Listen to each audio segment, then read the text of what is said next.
షష్ఠేంద్రియం ఆత్మసేవా కేంద్రం.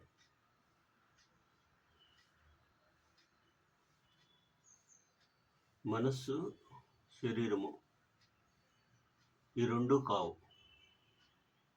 నేను అనేది నేనెవరు అనే దాని గురించి మాట్లాడుకుంటూ ఉన్నప్పుడు, శోధన చేసినప్పుడు రమణ మహర్షి వేసిన ప్రశ్న నేనెవరు.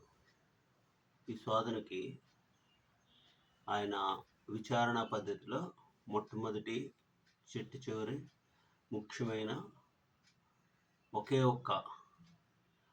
ఒక్క ఏకవాక్య ప్రశ్న, ఆత్మవిచారణ, నేను ఎవరు. అప్పుడు శ్వాసను ఆధారంగా తీసుకుని బుద్ధిని పద్ధతిలో అంతరంగ యాత్ర చేసినప్పుడు శరీరాన్ని శోధిస్తూ పోతే చాలామందికి అర్థమైపోతుంది, ఇది ఈ శరీరం మనం కాము, ఈ మనసు కూడా మారిపోతుంది.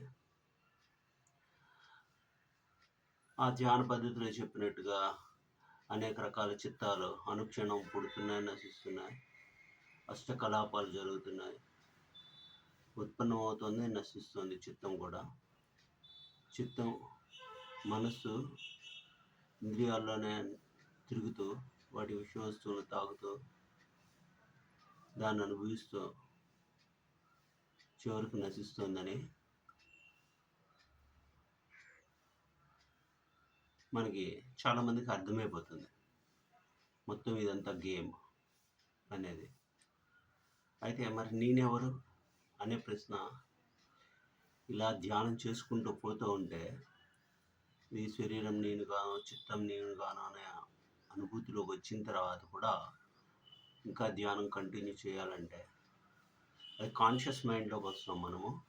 అంటే కాన్షియస్ మైండ్ ప్రతి కదలిక మనకు తెలుస్తుంది. తింటున్నప్పుడు తింటున్నామని, కదిలేటప్పుడు కదులుతున్నామని, మాట్లాడేటప్పుడు మాట్లాడుతున్నామని తెలుస్తూ ఉంటుంది. కాన్షియస్నెస్లో ఉంటుంది మైండ్. అంత స్టేజ్కి వెళ్ళిన తర్వాత ఏ చిత్తం ఎలా ఉత్పన్నమవుతోంది, ఈ చిత్తం ఇలా వచ్చింది, ఇలా నశించింది అని తెలుసుకుంటున్న అటువంటి సమయంలో నేనెవరు అనే అధిష్టానం చేసి కూర్చుంటే కొన్ని గంటల పాటు లేదా రోజుల పాటు, ఎస్పెషల్లీ వేల్పూర్ రమణ మహర్షి లాగా తణుకు దగ్గర వెస్ట్ గోదావరి డిస్ట్రిక్ట్ వేల్పూర్లో ఉన్న రమణ మహర్షి, రమణాశ్రమంలో ఉన్న రమణ మహర్షి గురించి నేను చెప్తున్నాను. అరుణాచల్ రమణ మహర్షి గురించి కాదు నేను మాట్లాడేది.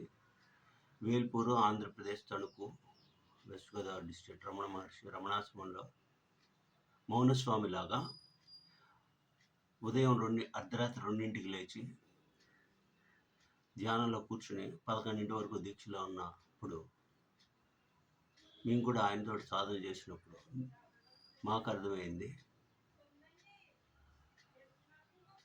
నేనెవరు అని ప్రశ్నించుకున్నప్పుడు ఇలాగా ఆల్రెడీ చిత్తం నేను కాదు, ఈ శరీరం నేను కాదు, కానీ శరీరంతో దేహాత్మ భావంలోనే మనము ఉంటున్నాము అని అర్థమైంది.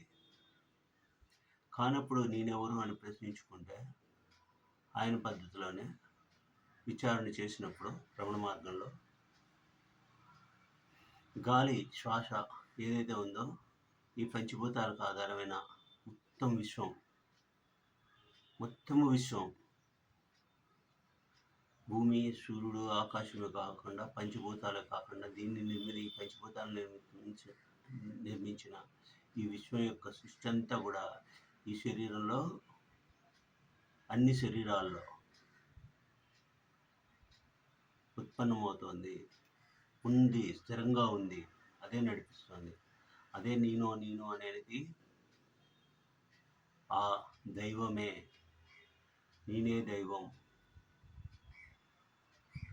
అనే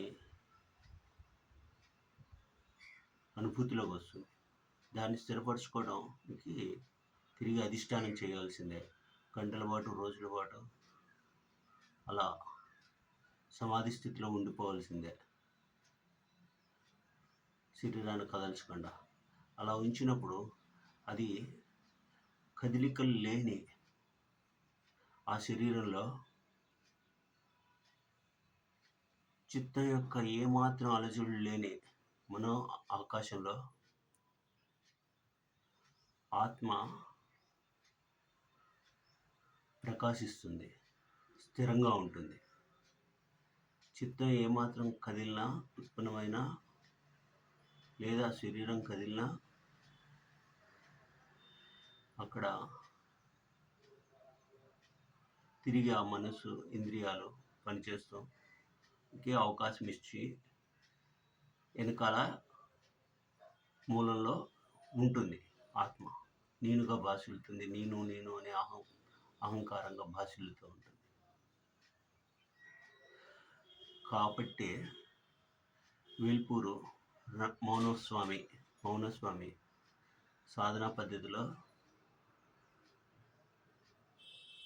శరీరము, మనసు కలిసి ఆత్మకి సేవ చేయాలి.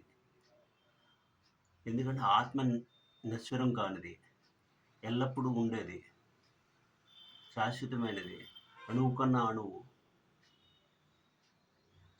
ఈ మనస్సు, శరీరాలు ఈ రెండు కలిసి ఆత్మకి సేవ చేయాలి. ఆ మార్గమే ఆయన మౌనస్వామి ఆచరించి చూపించారు అందరికీ. కాబట్టి ఆయన మార్గంలో నడుద్దాం. ఓం నమో భగవతే శ్రీరమణాయ.